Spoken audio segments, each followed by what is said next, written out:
जी अस्सलाम वालेकुम, welcome back to new video. Finland में एडमिशन्स ओपन हो चुके हैं 2024 में। आपने जाना है, आपकी बीवी ने जाना है, आपके बच्चों ने जाना है, तो इस मौके को आपने ज़ाया नहीं करना। कौन सी यूनिवर्सिटीज़ हैं, क्या उनकी एडमिशन रिक्वायरमेंट्स हैं, स्पाउस वीज़ा आप कैसे फ़ाइल करेंगे और क्या आपको साथ में स्पाउस को ले जाने की इजाज़त है। फिनलैंड कैसा मुल्क है, यहाँ पे आपको कितनी देर के बाद PR मिलेगी, रहने के लिए कौन सी सहूलियात है, टेम्परेचर कैसा है, ये सारा कुछ इस वीडियो में मैं स्टेप बाय स्टेप कवर कर रहा हूँ। वीडियो को मैंने डिफरेंट पार्ट्स में डिवाइड कर दिया। फर्स्ट पार्ट में हम यूनिवर्सिटीज़ का मैं आपको बताऊंगा, सब्जेक्ट्स का बताऊंगा, फिर सेकंड पार्ट में आपको स्पाउस वीज़ा की रिक्वायरमेंट्स बताऊंगा। थर्ड पार्ट में मैं स्पेसिफिकली आपको अपनी सजेशंस दूंगा कि किस तरह आप जो है वो अपनी बीवी के साथ या बच्चों के साथ वहाँ पे मूव करना चाहते हैं और उसके लिए कैसे आप जाएंगे, कैसे आपको जाना चाहिए और इस वहाँ पे पहुँचने के बाद आपको क्या फ़ायदे हैं। ये सारा कुछ इस वीडियो में मैंने शामिल कर दिया। ठीक है, वीडियो को लाजमी देखें, स्किप ना करें, आपको बहुत ज़्यादा फ़ायदा होने वाला है। चलते हैं वीडियो की तरफ।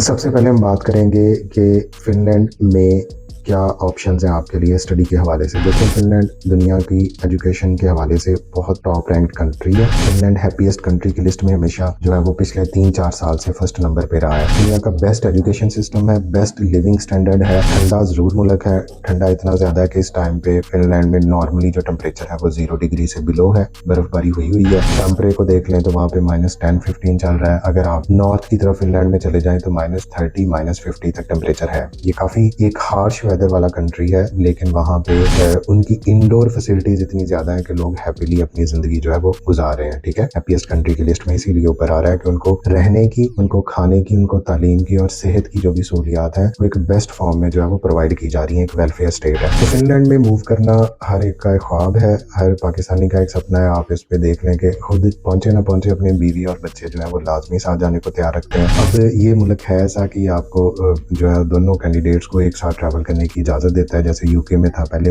फ्री 1+1 का फार्मूला चल रहा था, तो यूके की सेल जो है वो अब बंद हो चुकी है। तो अब उसमें बहुत ज्यादा प्रॉब्लम्स आ रही हैं कि आप रिसर्च डिग्री में जाएंगे या PhD प्रोग्राम में जाएंगे, फिर आप स्पाउस को लेके जा सकते हैं। तो फिनलैंड में अभी भी आप जो है वो साथ में अपने जो है कैंडिडेट को, अपने जो है वो अपने बेगम को, या अगर बेगम मेन कैंडिडेट है तो अपने हस्बैंड को साथ लेके जा सकती है और बीवी बच्चों के साथ जा सकती है। ठीक है, तो जैसा कि मैं पहले भी बार बार बता चुका हूँ कि फिनलैंड में एडमिशन जो है वो 30 नवंबर से लेके 17 जनवरी तक जो है वो ओपन है। ठीक है, इसमें 4 तरह का एप्लीकेशन पोर्टल सिस्टम है। इसमें जो है वो सेपरेट एप्लीकेशंस हैं, इसमें ज्वाइंट एप्लीकेशंस हैं, इसमें रोलिंग एडमिशंस हैं, इसके अलावा इसमें एक्सचेंज एडमिशंस हैं। तो जो पाकिस्तानी हैं, जो स्टूडेंट्स हैं, ये 2 कैटेगरीज में मोस्टली जो है वो फॉल करते हैं। उसमें वो सेपरेट एप्लीकेशंस में आप एप्लीकेशंस पुट करते हैं, आप ज्वाइंट एप्लीकेशंस में अपनी एप्लीकेशन सबमिट करते हैं। ठीक है, तो इस टाइम पे आज 30 नवंबर है, आज फिनलैंड में एडमिशंस ओपन हो चुके हैं। अब ये कौन सी यूनिवर्सिटी है, 30 नवंबर को जो है वो आपकी आल्टो यूनिवर्सिटी में एडमिशन ओपन हो चुके हैं। 30 नवंबर को। 1 दिसंबर से यूनिवर्सिटी ऑफ हेलसिंकी, लापेरेंटा,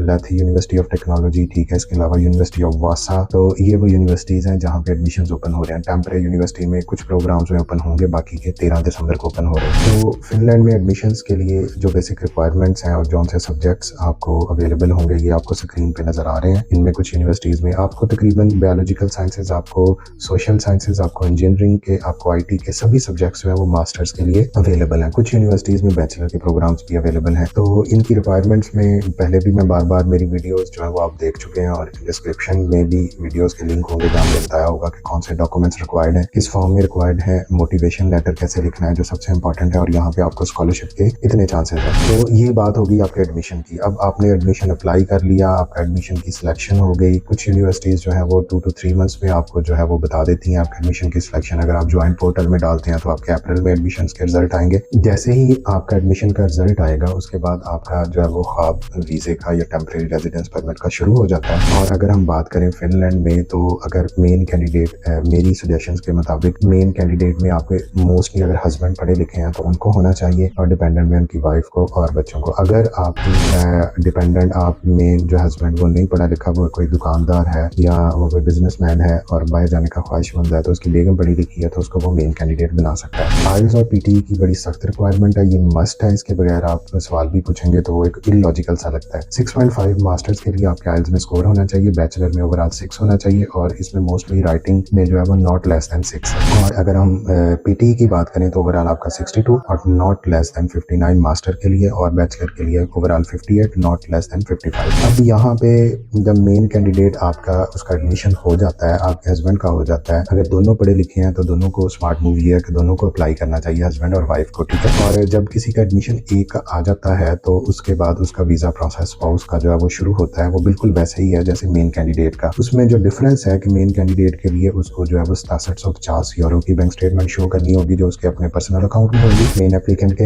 अगर डिपेंडेंट्स आ जा रहा है तो उसको 8400 की बैंक स्टेटमेंट, अगर बच्चे हैं तो उसके लिए डिफरेंट बैंक स्टेटमेंट है जो इस वीडियो में इसके ऊपर लिंक आ रहा है, इसमें मैंने सारा एक्सप्लेन किया है स्पाउस वीजे के बारे में। तो ये वो चीजें हैं कि आपने इसको मैनेज करना है। अब आप अगर आप इकट्ठे अपना TRP temporary residence permit Abu Dhabi में अप्लाई करते हैं तो आपका काफी ज्यादा खर्चा हो जाता है और उसके बाद आपने वहाँ पे पहुंचना है, इसके लिए भी आपके पास सफिशिएंट फंड्स होने चाहिए, आपने वहाँ पे जाके उस माहौल में एडजस्ट होना है, उसके लिए भी आपको टाइम चाहिए। तो स्मार्ट मूव ये है, मेरी जो भी ये जो कपल फैमिलीज हैं इनसे रिक्वेस्ट है कि अपने बंदों को आप पहले जाने दें, हस्बैंड को जाने दें, उस पर थोड़ा सा ट्रस्ट कर लें, कोई मसला नहीं है। 5-6 माह में जाके वो बहुत अच्छा सेटल हो जाएगा, घर देख लेगा, ग्रोसरी स्टोर्स का पता चल जाएगा, उसकी कोई जॉब लग जाएगी, तो उसके बाद वो अपनी वाइफ और बच्चों को जो है वो टीआरपी वहाँ पे ले जाए। तो जो हस्बैंड हजरात है उनके लिए मेरे दिल से हमदर्दी है कि वो लाजमी फर्स्ट जो है वो पहले खुद जाए फिर अपने बीवी बच्चों को बुलाएं। तो ये एक बेस्ट ऑप्शन है आपकी सेटलमेंट के हवाले से और मूवमेंट के हवाले से। इकट्ठे मूव करने में प्रॉब्लम कोई नहीं है, प्रॉब्लम ये है कि जब आप वहाँ पे पहुँचेंगे आपको एक तो बहुत ज़्यादा आपके पास यहाँ से इन्वेस्टमेंट होनी चाहिए। अगर पैसा नो इशू है देन मोस्ट वेलकम। आप जितने पैसे अगर आपके पास हैं तो वो खुला वहाँ पे जाके अच्छा जो है वो रेजिडेंस लें, अच्छे खाएं पिए, जॉब भी ना करें। तो ये प्रॉब्लम जो है वो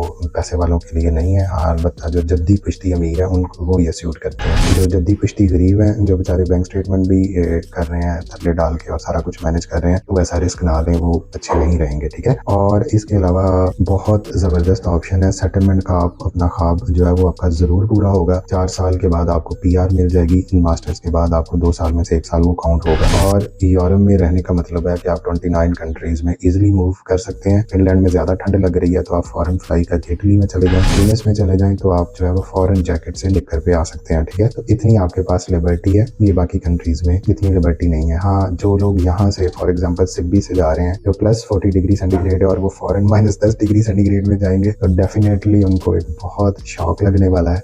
ये शुरू में बर्फ बहुत अच्छी लगती है सिर्फ 2-3 घंटे, फिर बाद में जब आपने इनसाइड ही रहना है, बाहर जाना है तो 6-6 आपने जैकेट्स पहननी है, तो फिर आपको एहसास होता है। तो जो लोग भी फिनलैंड की कंसल्टेंसी लेना चाह रहे हैं वो हमारे इस नंबर पे कांटेक्ट करें, यहाँ से आप हमें व्हाट्सएप टेक्स्ट करें। हमारे पास ऑलरेडी काफ़ी हम स्पेशल जो फोकस करते हैं वो बच्चे के रेलिवेंट सब्जेक्ट्स पे, फ्यूचर सब्जेक्ट्स हैं और उनके SOPs पे जो डिटरमिन करता है आपके स्कॉलरशिप पे। SOP का आपका प्लेजरिज्म नहीं होना चाहिए, वो एक नेचुरल वे में लगना चाहिए, आपका लिखा हुआ ना लगना चाहिए, आपकी प्रोफाइल से मैच होना चाहिए। ऐसा ना हो कि आपने किया हो आर्ट्स में, आपने किया हो BCom और आप वहाँ पे जो है वो एप्लीकेशन फिल कर रहे हो एस्ट्रोनॉट्स की, आप वहाँ पे एप्लीकेशन फिल कर रहे हो एनवायरमेंटल इंजीनियर्स की, तो फिर तो डेफिनेटली ना आपको एडमिशन मिलेगा और ना ही आपका ये ख्वाब पूरा होगा। तो इन चीज़ों को जानना है, इनको देखना है तो हमारा चैनल लाइक और सब्सक्राइब कर लेंगे। आपको काम की वीडियोस मिलेंगी, एक वीडियो देखने से आपको कुछ ना कुछ नॉलेज में फ़ायदा होगा और बेढंगी वीडियो देखने से आपका जो है वो स्वाई टाइम ज़ाया होने के और कुछ नहीं होता। लेकिन अगर आप उसमें भी इंजॉय करते हैं तो आपका टाइम ज़ाया नहीं हो रहा। चलें ठीक है, इसी के साथ मैं इस वीडियो को ख़त्म करता हूँ और मिलते हैं नेक्स्ट वीडियो में।